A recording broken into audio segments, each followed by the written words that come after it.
Welcome now on today's reading, day number 15. Today is chapter 7 and 8 in 2 Kings. And I believe, if I calculated correctly, now we're in the final 10 readings of 1st and 2nd Kings. And so we're starting to wind all of this down now. And, the perpetual questions are still remaining. It's a lot of choppy narratives, challenging reading. It's challenging to take this and apply this. It's challenging to be inspired by all of this. But, it is part of the narrative, the overall narrative of faith that we celebrate, even though there's not much to celebrate within 1st and 2nd Kings, particularly 2nd Kings. Let's see, the previous video, Elisha was used as an instrument in Naaman being healed of his leprosy. Anyway, it ended up leaving off, the people were at war, the people were hungry. It was a refrain. And in the Hebrew theological story, when the people are hungry and when the people are at war, perpetually, they're losing their wars, and it's because of the leadership in these collectivistic societies. They did not distinguish the sins of the leaders from the sins of the people, and so we come now to chapter number 7, and here Elisha gives an oracle that in the next day it's there's going to the food prices are going to adjust, and so it doesn't seem to make sense. It doesn't seem to be able to compute. There's going to be a supply of food to come in. And it doesn't make sense because, as one person says, even if it was to rain today, you're not going to have a dramatic a reduction in food prices if supply goes up. Well, this is how it's going to happen. There's going to be 4 lepers, and lepers were unclean people exiled from the mainstream communities because they were seen as being physically contagious and also just impure all the way around. And so they had to live out amongst themselves as exiles, as outsiders. They're starving to death like the rest of the population. They decide we're going to starve and die, or we can go in the city and try to get food, and we'll go over to Syria and see if we can get some food there. If we get food, then great. If not, if they kill us because we've come into town, because we're not only foreigners, but we are lepers, then we're going to meet the same fate anyway. We don't have anything to lose at this point. We're sitting around waiting to die.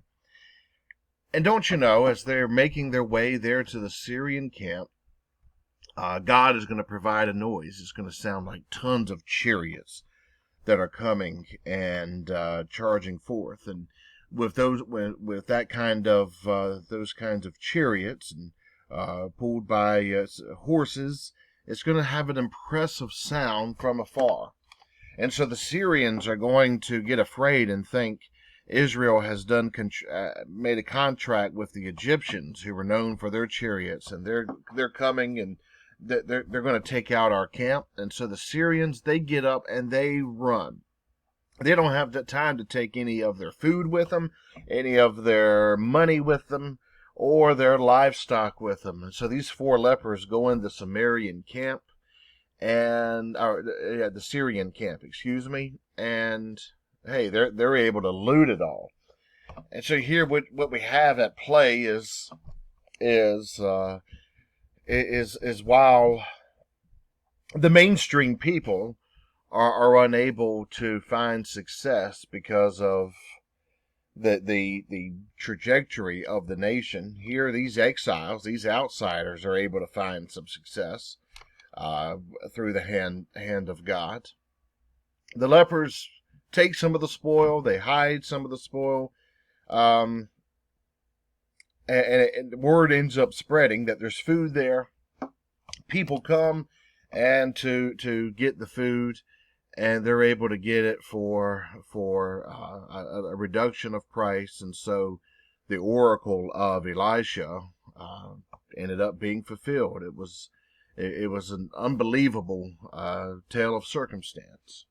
So then we go into chapter number 8, and the Shunammite woman that Elijah is going to go to her, the same one that he had helped out before, and said that there's going to be a famine that overtakes the land for 7 years. It's already been hard. People have already been starving.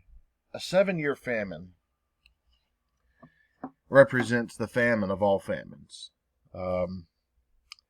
You've heard me speak before how after the first year of a famine, everyone would tighten their belts and go into the reserves. After the second year of famine, the reserves would be wiped out. There'd be no more reserves. And they were dependent on that third year to restore their supplies. Well, it wouldn't take, the third year couldn't possibly restore their supplies. It might help them start to rebuild their supplies. It would take years to rebuild their supplies. After 3 years, there'd be massive malnourishment and starvation. 7 years represents the mother of all famines. 7 is a number of perfection, of completion. It's one number that represents a superlative degree within the Hebrew narratives, and so things are going to be bad. They've already been bad, and how much worse are they going to be? We read through the rest of this chapter number 8, the instability of leadership. There's going to be more sickness, more death. There's going to be a new king in Judah, and he's a bad king. He marries Ahab's daughter. And remember, and so you have this divided king. Israel was the worst ones. They were the ones that had annexed, split off. Ahab was king there. Judah had a little more integrity, but now the new king of Judah is marrying Ahab's daughter. That was done as a political treaty to have a form of unity between the two. And not only were they going to have some political unity, but they were going to unify in their downward trajectory, as I've been calling it. Things are bad, and there is a remember of the promise of David. God's trying to remember what he had promised David. And then Edom is going to go free, so people that Israel had land that Israel had controlled is now going to go free. Israel's army is going to retreat. It continues to look negative here. They're losing parts of their land. Their army's in retreat. There's a famine. People are starving. And then Ahaziah takes the throne, and he is a bad one. He's going to continue the downward trajectory. And we're really seeing here, we're wondering now what levels of depravity can we find. And so I think I might adjust some of our reflective questioning here, rather than what's it going to take to turn this ship around with just now, I think, 9 readings remaining. The ship's doesn't seem like it's going to turn. So I'm wondering now, as a secondary question, or it might even become the primary question, how much worse can things get? Elisha is helping out some of the common people, but nobody can get through to these kings. So with that, this continues to be a little more of a depressing kind of narrative, and I appreciate your commitment and participation with it. And with that, I'll catch you again next week.